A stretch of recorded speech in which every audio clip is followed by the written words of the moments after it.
Yeah. 2024, YANNICK YT. BMF. Here we go. Yeah. Hey. Yeah, imihanda yuzuye urugomo ntukajya uhindura umunigaloyo anytime zahinduka popo ukuntu ukuru wifata gasopo muri troubles n'indiguma kuri side yawe niyo byaba ari glove umuryango mvugana uri hafi abaniga muhora na mission cars niba udafite vision vamo niba uri snitch ujya uva mu bagabo iranzaba energy kugwamo kuri nkuba energy y'ubusamu turashaka kuzagera kure gusa ibitambo turi gutanga nabyo icyo cyiza imbere muri life ni gucesinga dream nkazagura kebo apana level ndiho ubusuye kwigira umudevo n'ibifite ibizimu bivuge na trying henshi gusa birakunze ndi kubikora nubwo bigoye mfite no kumena amaraso yose niba utavuga ibirimo inoti siba namba yanjye ubwo ntoki mbonye I value rap so I can never stop call me blah mafia for sure ndabizi neza ku magaza wa ops wa friend niba kiba kwizera bro I value rap so I can never stop call me blah mafia for sure ndabizi neza ku magaza wa oh yeah kuva kera turi proactive bivuye mu vapo shima tipiri yazdini yavuga iyo ndabaturusha babona nk'ubusanga mbwira n'ikituma nsubiramo niruka shan too hard buri wese kurura kucishaka na byisi narukero twibura big buri pum pum.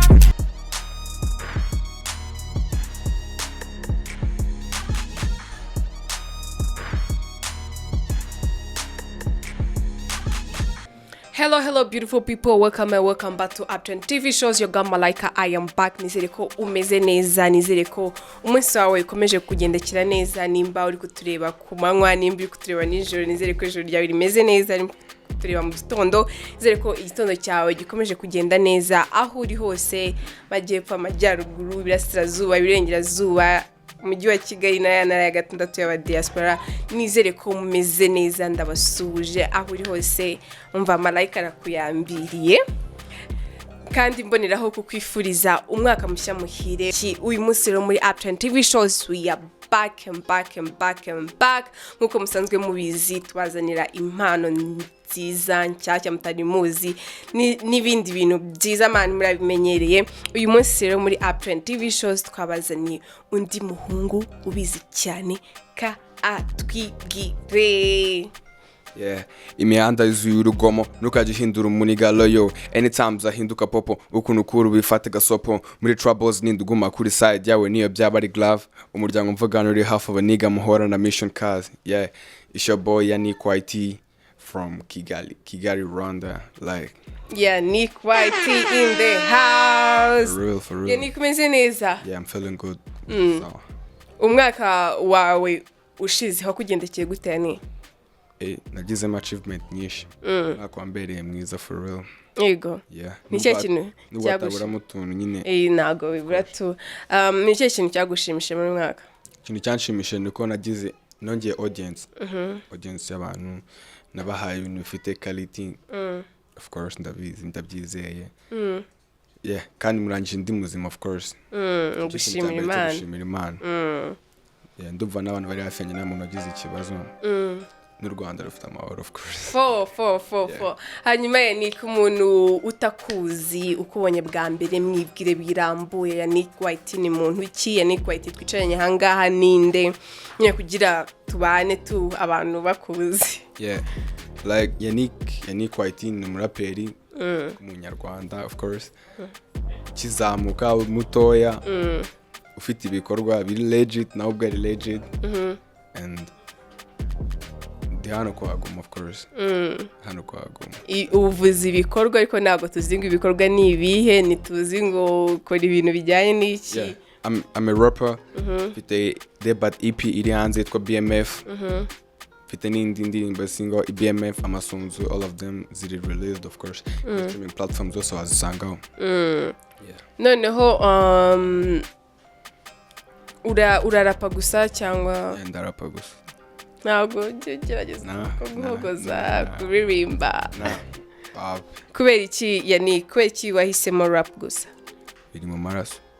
I didn't like kuko nabyita se nagize idea kanandika ikintu and I was like kanandika verse kuko inspirations kura n'ubundi byanga byakunda ku bintu byasohotse iyo wumva ikintu ukagikunda you be like nareka nkora ikintu nkakiri kuba nkuriya.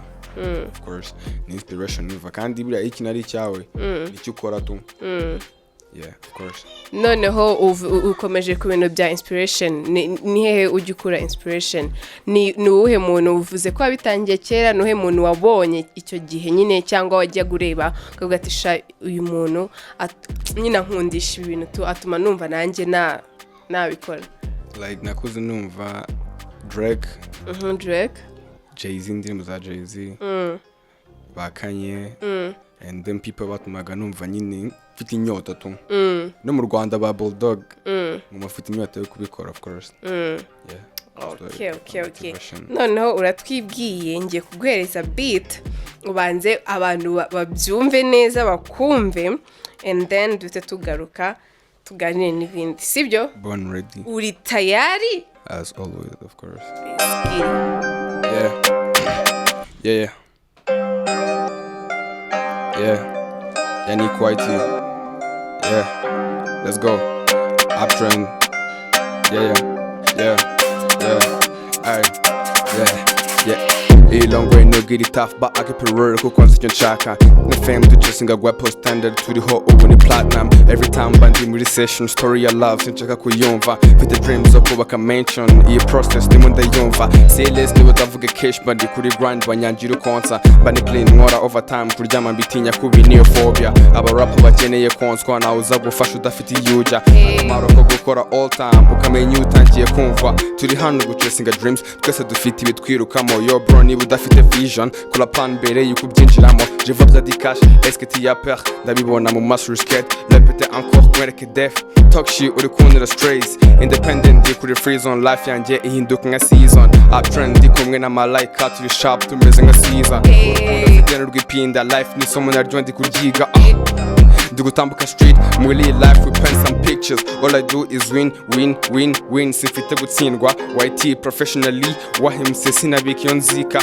indi wose nafa gutinda na more location then I link up university kugenda slowly tega amatwi urabyumvira aggressive ninga Idi Amin twe BMF na deal ninjiji vuba turakaba isiri factation niga gabanya kizi geze kuri mic bankuri miti izi niga zihagaze ubwoba nindo hageze ni Yannick YT mfite umutima wo kubikora na muntu ninyagabanya complain this time havuga ibikorwa ubugambi ruhande punguza contest sibo soje nago ni nyakomba twumbo nabisaba kongera contrast sibo soje nago ni nyakomba twumbo nabisaba kongera contrast lie Yannick YT mwamwumvishe umva Yannick YT mumuhamanota mumbabarire muri comment munyandikire ku 10 aggressive uyu muhungu turamuhangaye honey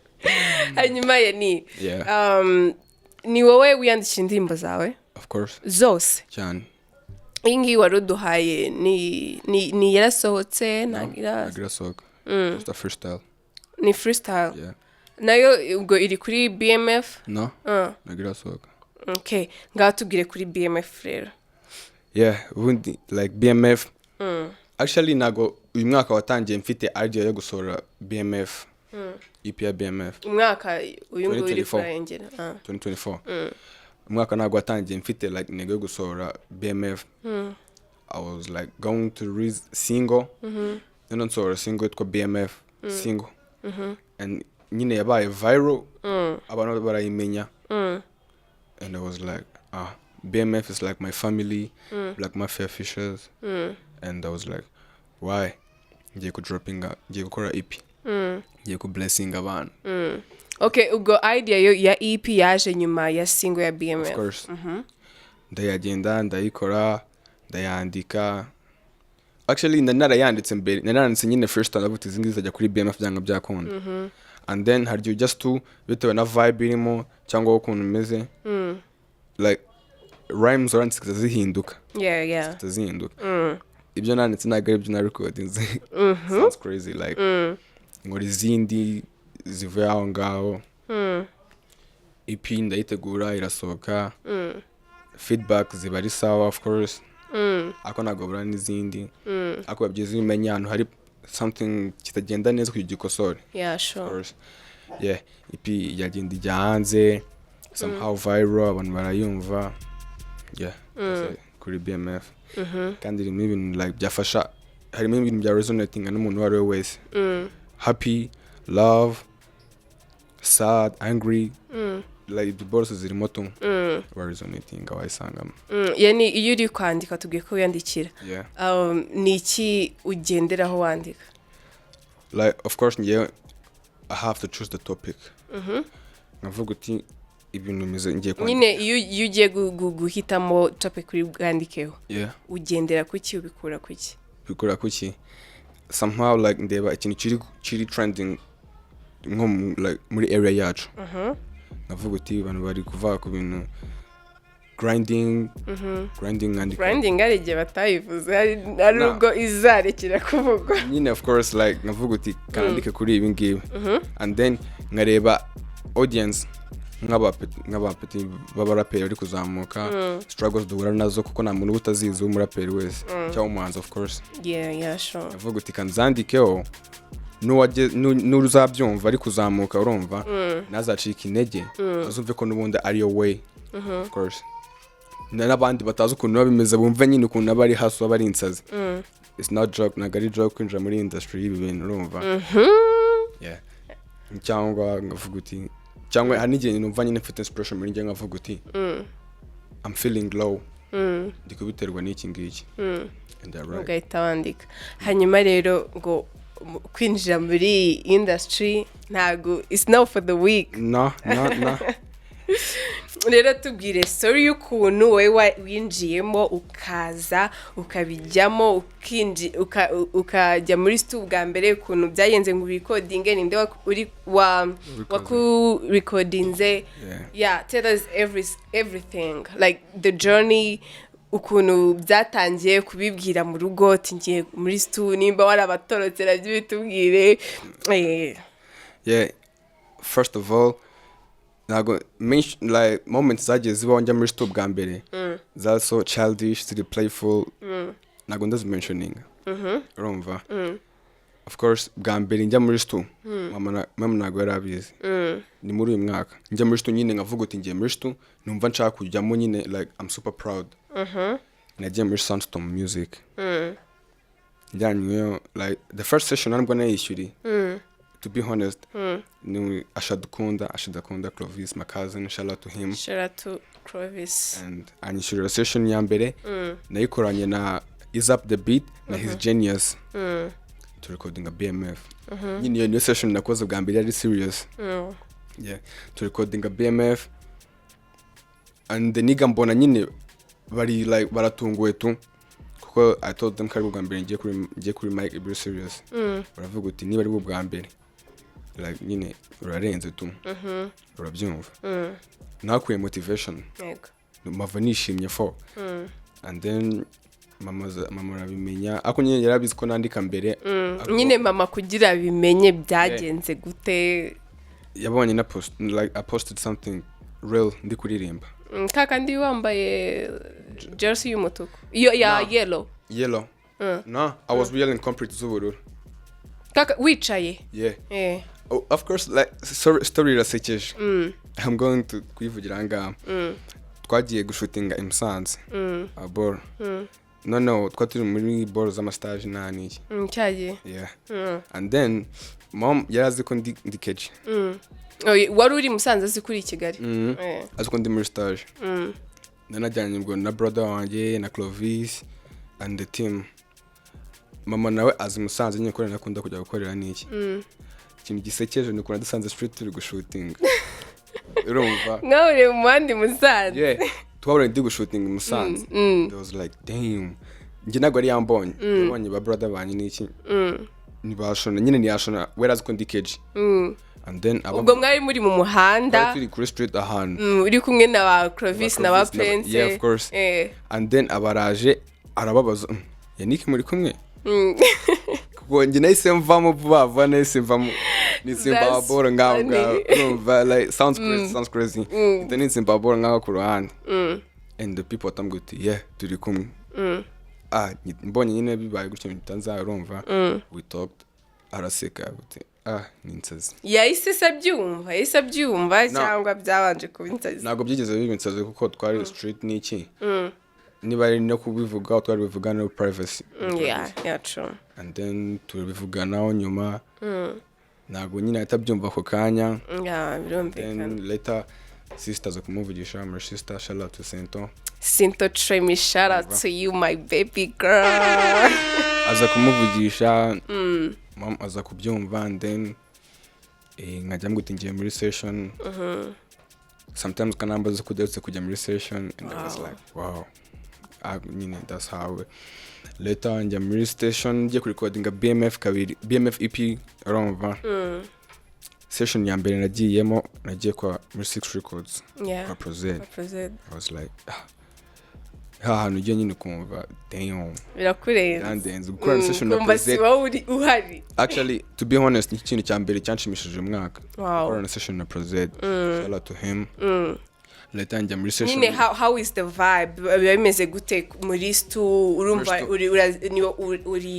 uri kuzamuka Prozed n'umuntu wubatse izina. How is the vibe yari imeze gute muri stu biba bimeze gute nyine?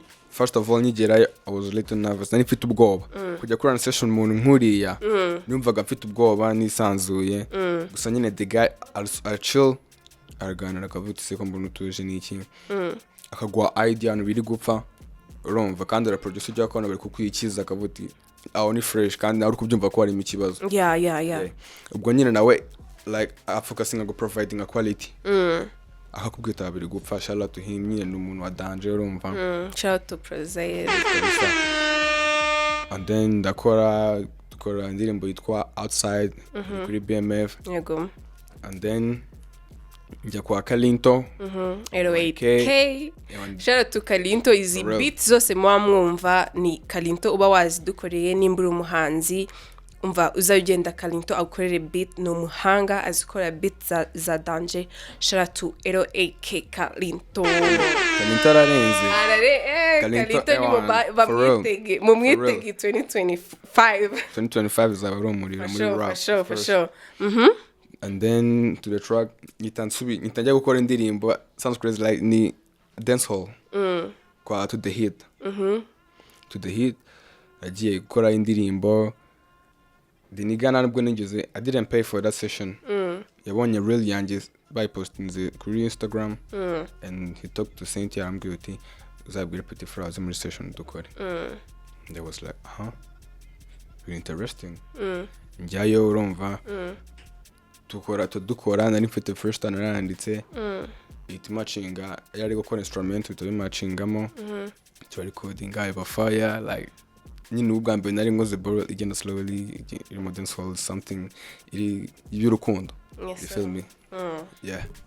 Waririmbye urukundo kandi muri iriya freestyle wari utubwiye ngo inkundo ngo mujye ngo muzijyana hirya. Kanze nkubwire sibyo. First of all nabasobanuriye navuze uti nandika ikintu resonatinga no mu audience wari wese ushobora kumva indirimbo uri mu rukundo ufasha of course. And then ushobora no kumva indirimbo ufite like some depression cyangwa nawe nyine batari obsessed mu by'abakobwa ari grinding. Yeah, kabyumva mo nyine. Resonate with every lyrics nandika. Nandikira umuntu umwe of course. Okay. Yeah. Subira kwa Prozed gukora indirimbo nakora indirimbo ebyiri. Baita We Don't Trust You. My favorite track yanjye nkunda niyo ngiyi. We Don't Trust You. Yeah, nayo turayikora ibintu ba successful. EP turayisohora. Abantu bara nyine like actually turebye audience nyine audience but no like twagize feedback nziza. Nagize feedback nziza like let me talk. Twagize feedback nziza abantu barayikunda. Ndumva ari nka inspiration kuri njyewe ni tafari ryagiye ku muziki wanjye ko abantu batangiye kumenya nkabona abantu batangiye kwinjira Lorenze stuff like that. Nyine ni nk'itafari tu.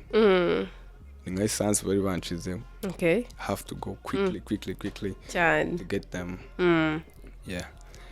About this nabitangiye kera. First time mbere nanditse 2017. Okay. Kera. Ako yari so childish and it's very embarrassing. Urumva bigenda bikura gake buriya like umuhanga w'ibi bintu. Kwandika first nyine ukumva late. Umuhanga wa bino bintu no guhozaho. For sure. Nubaza n'undi wese azabikubwira. Experience ugenda ugira muri ball nigenda utuma nyine umuntu wa danger tu. the more you push the more you get it. hanyuma rero ngiye gushiramo beat utwumvishe iyo BMF ibintu byose ubundi byatangiriyeho iyo cyabiteye uko byatangiye like here you go.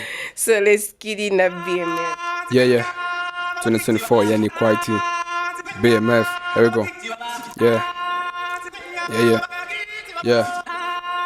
hey yeah imihanda yuzuye urugomo ntukagihindura umunigaloyo anytime uzahinduka popo ukuntu kuru wifata gasopo muri troubles ninduguma kuri side yawe niyo byaba ari glove umuryango mvugana uri hafi abaniga muhora na mission cars niba udafite vision vamo niba uri snitch ujya uva mu bagabo iranzabaye neje kugwamo kuri nkubaye naciye ubusamu turashaka kuzagera kure gusa ibitambo turi gutanga nabyo icyo cyiza imbere muri life ni gucesinga dream nkazagura kebo apana level ndiho ubusuye kwigira mu devil nibifite ibizimu bivuge na trains henshi gusa birakonze ndikubikora nubwo bigoye mfite no kumena amaraso yose niba utavuga ibirimo inoti siba namba yanjye ubwo ntoki mbonye I've heard you rap so I can never stop call me blah mafia for sure ndabizi neza ku magaza wa ops our friend niba kibo kwizera bro I've heard you rap so I can never stop call me blah mafia for sure ndabizi neza ku magaza wa yeah kuva kera turi pro tuvuye mu vapo shoma tipiriye dini yavuga iyo ndabatu shoot babona nk'ubusanga mbwira n'ikituma nsubiramo niruka shan too hard buri wese kurura kushaka na byisi narukero twibura big buri pumpu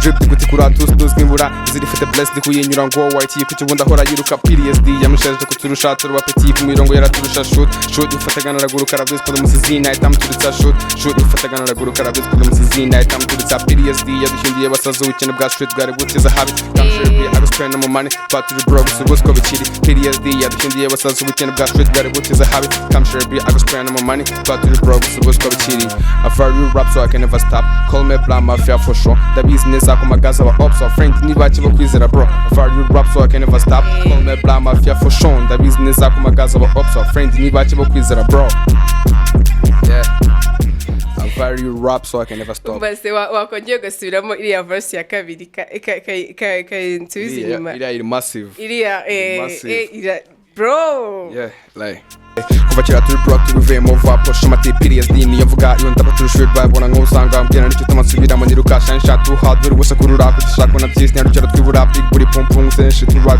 kutikura tus nkibura izirifite blessed kuyinyura ngo YT kuki bunda hora yiruka PTSD yamushaje kuturusha turuba petit ku mirongo yaraturusha show nyifatagana raguruka rabis ko musizina itam turutsa show nyifatagana raguruka rabis ko musizina itam turutsa PTSD yaduhindiye basazo ubukene bwa street bwari butiza habi tamshirbi I was spend no money got to the bro so what's go bikiri PTSD yaduhindiye basazo ubukene bwa street bwari butiza habi tamshirbi I was spend no money got to the bro so what's go bikiri I've heard you rap so I can never stop call me blah mafia for sure ndabizi neza ku magaza wa ops our friend niba kibo kwizera bro I've heard you rap so I can never stop call me black mafia for sure ndabizi neza ku magaza wa ops our friend niba kibo kwizera bro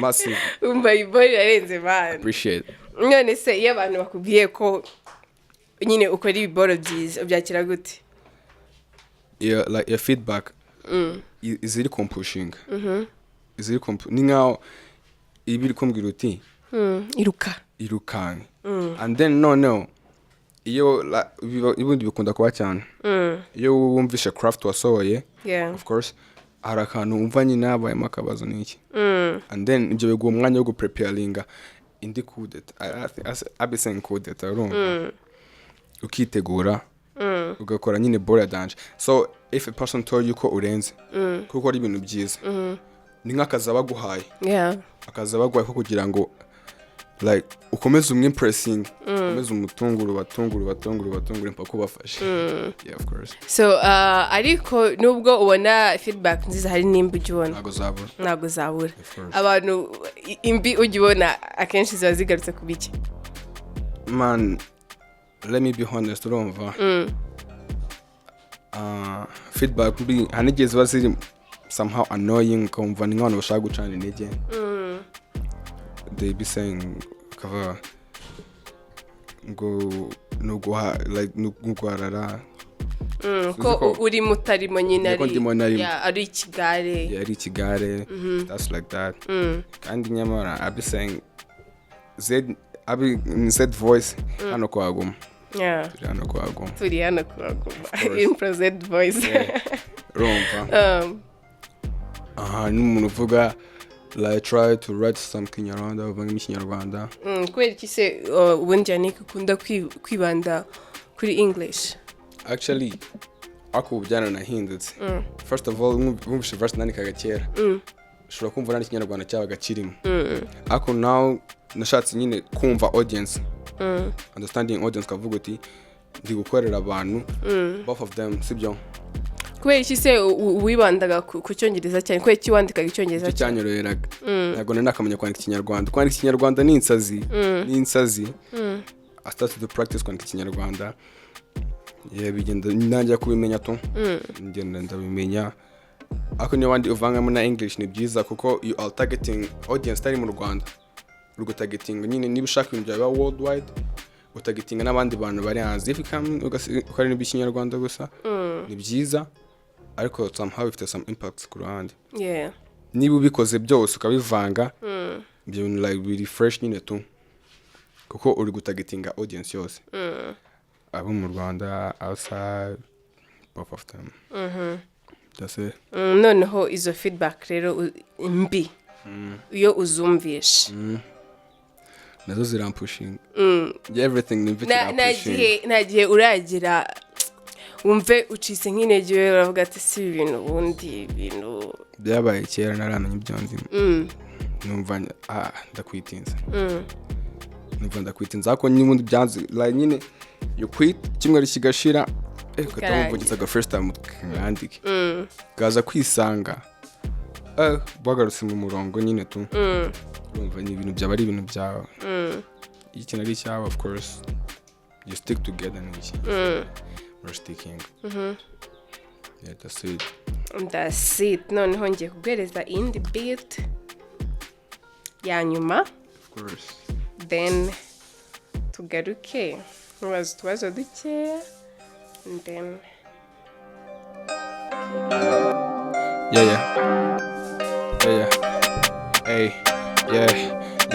muri rap tuguteza traffic singira na chill na catfish niba utavuga cash talk shit niba utavuga cash I cap it dream team DC or I speak everything bikorera family masjid student I sleep uranshika simbona na my G umuhete yabaye umufana mu friend yabaye mu app ndibaza switch sides become undercover loyalty yarashize mu brothers sasane njyewe mugaba black mafia turaguta mu traffic ndiguteza house mvuga ibizima ndigushaka byinshi cyane BMF tubayeho sharp like nyashugna ndikuvunika cyane at this time reach to no time for TikTok team 1 turi gutsinda amaraso mashyashya ubutitsa nabifatiye umwanya ndiga simbihubukira muranciye make nabifatiye umwanya ndiga simbihubukira mura 1+1 gena muzika twabaye 1 izi nambara zidahagarara mvugije ikondera batinye kongera barabona ko turi gukomera nkutamo ND3 nkongeza umufana turi kumukongeza nawe utaramenya gang iri kogera uwo mwanya w'ubusa mutakaza mushize imbere ibijyanye n'ihangana murasabwa kugabanya gusora aho mugeze na kintu kiraba BMF uko niko tuza gang ya black mukomeje kumva abaswana go bafite icyumba nkuru ruganza rushaka ibirura YT kuki mutumva ni industry iri kuma experience ni suicide mission 1-2 magaze vision King Kong nyobo yishyama basigira isomo dreadlock yasimbuye kovo nago ndi hano gukwicira isoko ndabuze cyane ndi gukora bro tandukanya real life ni photo Isi sinyoko udafite ipinda byagorana fasho surviving muri 2K24 kwagige pishka kwanga uracyavuga ko ufite ikamba traffic ndiguteza outside anatsaba guponda byago muri rap tuguteza traffic singira na chill na catfish niba utavuga cash talk shit niba utavuga cash I cap it dream team DC or I speak everything bikorera family masjid student I sleep uranshaka simbona na my G umuhete yabaye umufana mu friend yabaye mu app ndibaza switch sides become undercover loyalty yarashize mu brothers sasane njyewe mugaba black mafia turaguta mu traffic ndiguteza house mvuga ibizima ndigushaka byinshi cyane BMF tubayeho sharp like nyashugna ndikuvunika cyane at this time reach to not TikTok team 1 turi gutsinda amaraso mashyashya ubutitsa nabifatiye umwanya ndiga simbihubukira mura 1+1 muzika twabaye 1 izi nambara zidahagarara mvugije ikondera batinye kongera barabona turi gukomera nk'utu inde twanga kongeza umufana turi kumukongeza nawe ntaramenye gang iri kongera uwo mwanya wo gusa mutakaza mushize imbere ibijyanye n'ihangana murasabwa kugabanya gusura aho mugeze na kintu kiraba BMF uko niko tuza gang ya black mukomeje kumva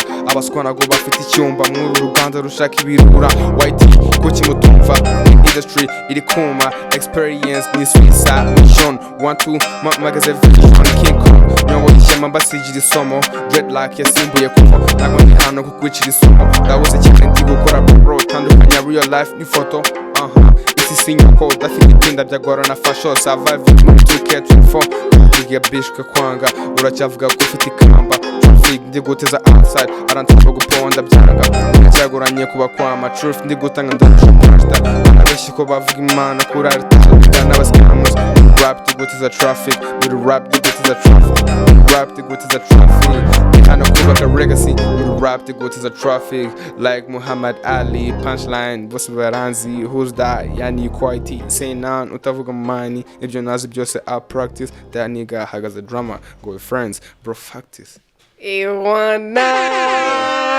Umva. Here we go. Boss zirarenze nyine tso. Zira aggressive. Zirarenze ntago zibaho. Abaswa nago bafite icyumba muri Ruganda rushaka ibirura. Like I mentioned it. Sibyo. Hanyuma ni uba wumva uri kuza muri industry harimo aba rappers benshi. Of course. Uba wumva ari rihe tandukaniro YANNICK YT agiye kuzana cyangwa afite ritandukanye n'abandi like cyangwa nk'ikintu gishyashya ugiye kuzana muri industry. Yeah, of course with the uniqueness.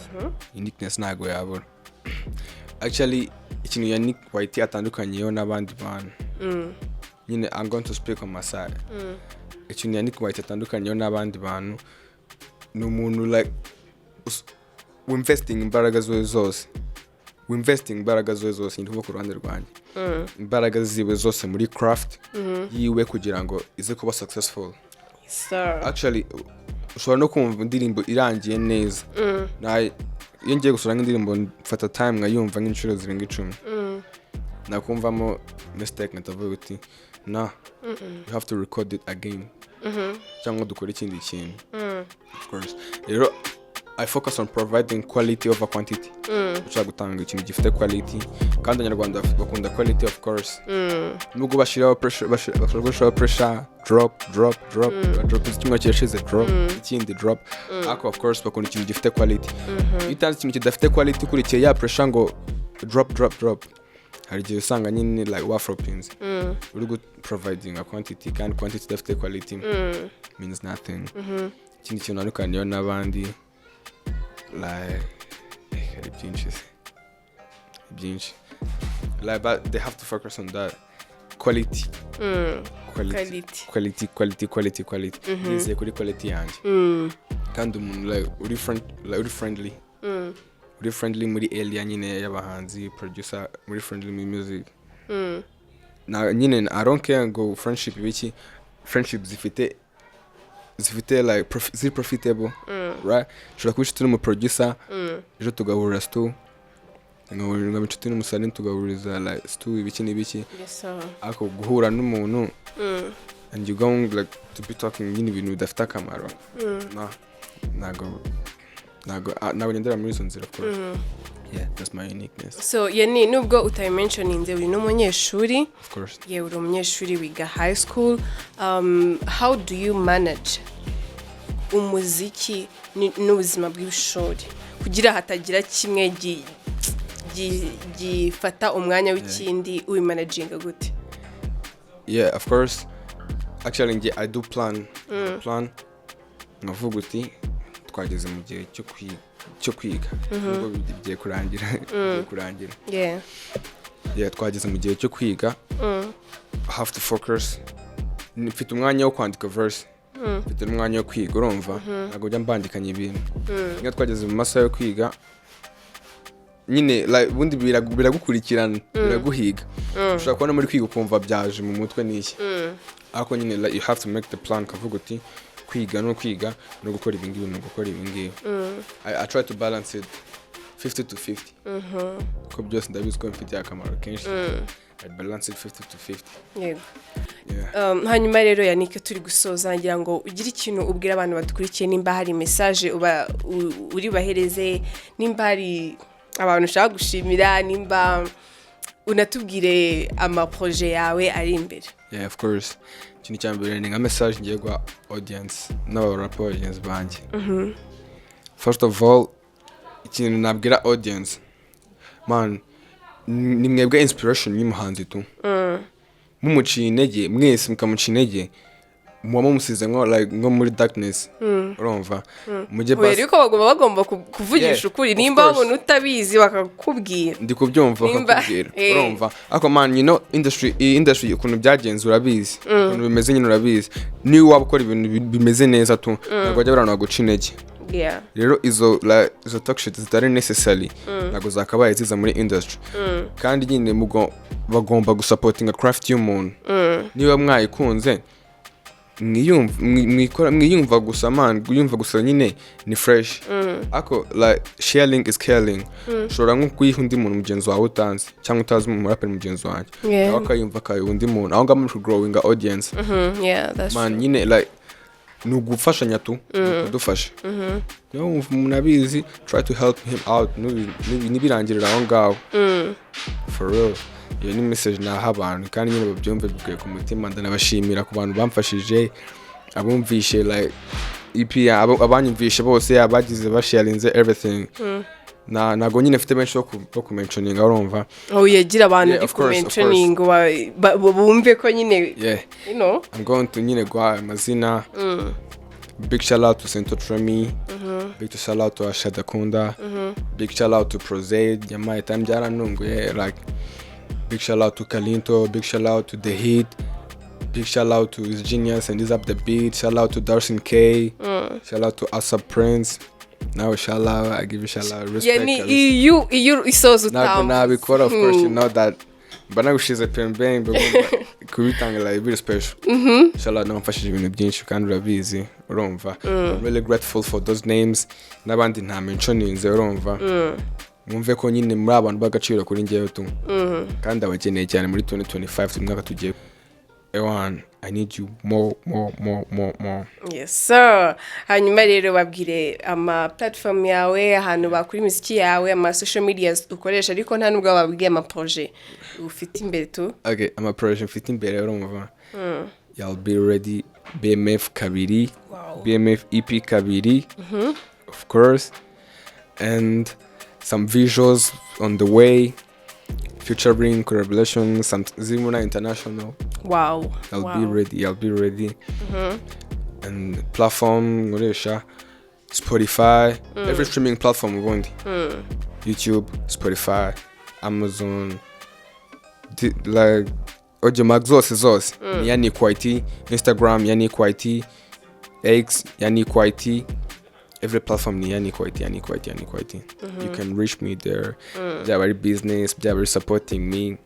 Everyone, you're welcome. Yeah. Umva, I want to give shout out to Uptrend. Thank you. Uptrend, everyone, you're doing something big on whatever I paid. Appreciate. Thank you. Ngushimire rero kuba witabiye utumire bwacu kwa wanye natwe ni ibintu by'agaciro kandi komereza aho ngaho komeza kuri ibintu byawe. Ngiye murambikubwira ko impano yawe nyumva nizere ko nabantu bari kutureba impano ya Yannick mwayumvishe komeza rero ukore tu ntuzacika intege cyangwa ngo ubivemo. Of course, ndiyano kwagomba. So, hanyuma rero nawe udukurikiye kangushimire cyane kuba ugejeje kuri mwanya ukidukurikiye ni ibintu by'agaciro cyane wakoze cyane kuduhereza umwanya wawe barimo kumwe nanjye Malaika hamwe na Yannick YT ama podcast yacu nakagaruka kandi kambabwire ikintu kimwe muri 2025 dufitemo ibintu bya danje mugiye kubona kuri Uptrend mwitegure ikintu nabasaba mwitegure gusa kuko turaje hanyuma rero nimba utarakora subscribe kuri Uptrendtvshows make sure you subscribe uduhereze like usharing ikiganiro abantu bakomeze kubona impano ikindi kandi turabakunda cyane. Thank you so much for being with us. Bye.